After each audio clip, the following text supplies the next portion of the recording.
Hi, this is Professor CC19, here today with the introduction for Event 2 of the 2018 Summer Marble Algolympics, target shooting. Before we go into this event and take a look at the course and points scoring system, which is going to be very important here, let's take a look at the overall standings coming out of Event 1, the Blinko tournament, where the Orators claimed gold, topping the leaderboard with 25 points. Icers close behind. Silver with 20. Azure Royals managed the lowest step of the podium. And Bronze coming away with 15 points. The top 6 teams score point values at or above 10. So Grayscales in 6th have 10. Fireballs 5th with 11. Team Transparent that made it to the finals, 4th, 12 points. You can see all the way down the list here. Yellowfellows rounding out the top half. Team Neon starting the bottom half, 9th place with 7 points.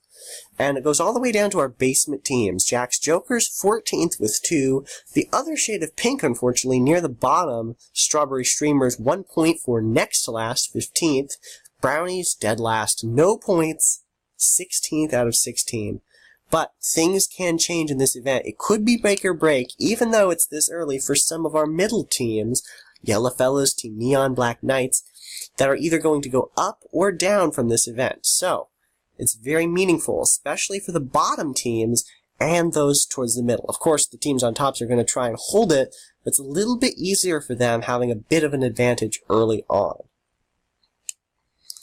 With that said, let's take a look at our event number 2, target shooting. A little bit different than you might expect. This event is going to be about teamwork. 2 out of the 4 marbles in the team are going to be running this very brief course. It's all about timing. It's very quick through this bowl. The 2 marbles will go down the chute, and this bottom section moves up and down, so it determines how high they will land on this wall. As you can see, it's color coordinated to how many points they'll score.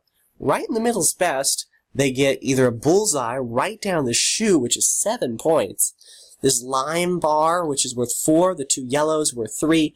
Higher up you go, or the lower you go, the fewer points you receive. Orange is worth 2, red is worth 1. If you land way down here or way up here, I'm not expecting that high, but that is worth 0 points. Now, even though we have 2 marbles, and that means teamwork, I did consider the fact there might be too many ties with this point scoring system. So I decided to make it a little bit wider. So the points from hitting the wall are important, but they're only half of it. As they bounce, they will hit the ground, they will land on another point scoring grid, which will add to their score from the wall. So it's going to be total, their hit on the wall plus their bounce on the ground will give you the total score for their team. So let's take a look. There's 2 opportunities with green bars to get 4 points. 2 for yellow, 2 for orange, only 1 for red, but there is this gap in the middle you don't want to land that's worth 0 points. So with a quick, I would say, showing of how this event is going to work, I've brought in 2 nondescript green marbles, not a part of any team, but just to briefly show you how this is going to work. Let's see here. The first one is through, running down here. Timing is everything, like I said. We got a low hit. I'll also show you how it... Oh, well, the other one was pretty low, too. I'll also show you how I determine the points if the marble is right in between. So let's see here. It looks like they pretty clearly all hit the red. So that means they got 1, 2, 3, 4. Bad timing, that's a very low score. So let's zoom in here. This is how we can see the point scoring system if, say, this was closer to the orange.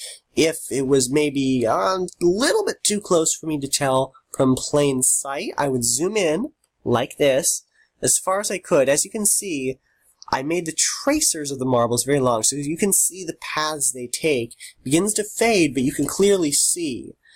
And this extended area of the V is the farthest they have been, or if it's even, this indented area of the V.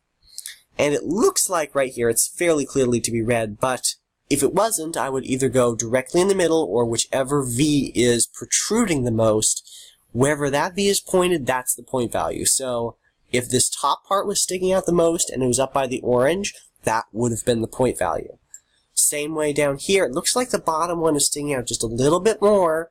It's clearly in the red. The bounces are pretty even, not very good for this Unreal team, but still, that's exactly how this event is going to work. No differences, definitely differences in scoring, of course, but teamwork very important in this event. Trying to establish yourselves well in these first few events, trying to get yourself up in the ranking. This one's going to be important. Teamwork, trying to get the best score off the wall, plus the bounce on the ground. It's a cumulative score. Now, going into this event, all the teams have had to choose 2 marbles. Hopefully 2 marbles that work well together, as they need to string together some good total points. So let's go over the choices each team has made. Starting with Team Transparent. Now, this is not exactly the order they will run. This is just the order I'm showing it to you. The running order will be randomized. Team Transparent has made a very strong decision, choosing to run their 2 top marbles. Transparent Red, their team captain, who performed well in the first event, trying to translate that into the second event with the marble that's closest to him in the order, Transparent Yellow. Seems to make a lot of sense. 2 very strong marbles to head their team, and they're close to each other, so they know how the others act. Maybe can work off each other. We'll have to see going into this. Peppermint and Spearmint, pretty good decision by the Minter Greens. They're right next to each other, but they're right in the middle. Coolmint did not do so good in Event 1, even though he was team captain. So, they've gone with second and with third marbles in the lineup. Frost and Chill, just like T-Red and T-Yellow, are captain and second place. But considering that Blizzard, who was the third marble, got silver for the Icers, I think if these marbles are stronger or as strong as Blizzard, they could win this event. We'll have to see. Fudgy and Blondie for the Brownies. They're in 16th out of 16. I'm thinking this is kind of an odd choice. Fudgy is the team captain, Blondie is the back marble, 4th in the lineup. They don't have a lot of contact. I mean, they are teammates, but interesting decision to say the least. I'm not sure how the teamwork will be affected. Fire and Ignite from the Fireballs. Fire team captain, Ignite, square in the middle. He's the 3rd in line.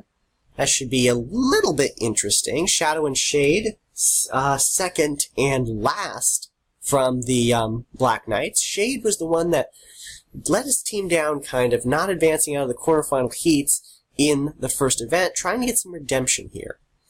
P and N, the first time we're seeing both of these marbles from Team Neon. Both the consonants, I'm guessing that's the teamwork they're trying to go for here, but P is second, N is their back marble, we'll have to see. Same way for Queen and Duke of the Azure Royals. Purple, team captain of the Ultraviolets, Lavender in 3rd. Crescent and Half, probably the most interesting decision of all of these. Crescent and Half are their back 2. They're not running their team captain or their second. They're close to each other, but they are in the back of the teams. I'm not sure if the teams are trying to conserve their energy for the next all-out event, which is free-for-all golf, but I think that'll definitely come into play with some of the decisions here. Seems like they're taking a risk, maybe playing it a little bit safe for this one. We'll see if it pays off or not. And a similar decision by by the Crimson Crusaders, choosing Leader and Warrior. They both sound strong, but they are the back 2 marbles. Headstream and Mainstream, the 2 strong-sounding streamers of the Strawberry Streamers, square in the middle. They're 2nd and 3rd in the lineup. On Target and On the Money. Now, honestly, you can't come up with better names for marbles to handle an event that's about accuracy. Orators have marbles for everything. On Target is their team captain. On the Money is the back marble. A little bit of lack of communication, but still. With marbles named like that, just like On the Ball, you gotta expect some good results. We'll see if it happens. Prank and Jest, front and back of the Jacks Jokers team. We'll see if it works. Sketch and Art. Sketch, the team captain. Art right in the middle. Grayscales. They're one of those teams towards the middle, 6th place, trying to see if they can climb, hoping not to fall. And probably the most important decision here, Yellowfellas. Fella and Feller, team captain and 3rd. They're square in the middle. Their Algolympics hopes could be riding on this performance. If they don't do well, they can fall from the middle and it's hard to get back up from that position. So, those are the decisions of all our 16 teams of who will be running this event. Good luck to all of them. I'm running this event, so everything is let go. When I hit play, I have no control over what happens, just to make that perfectly clear. Tune in to Event 2, which will be target shooting, coming out later today, at least if you're watching this right now. Original Marble Olympics idea by Jelle's Marble Runs. And as always, thanks for watching this. Tune in later if you want to find out the results of this event. Tune in to the overall Algolympic Games if you want to see an amazing tournament.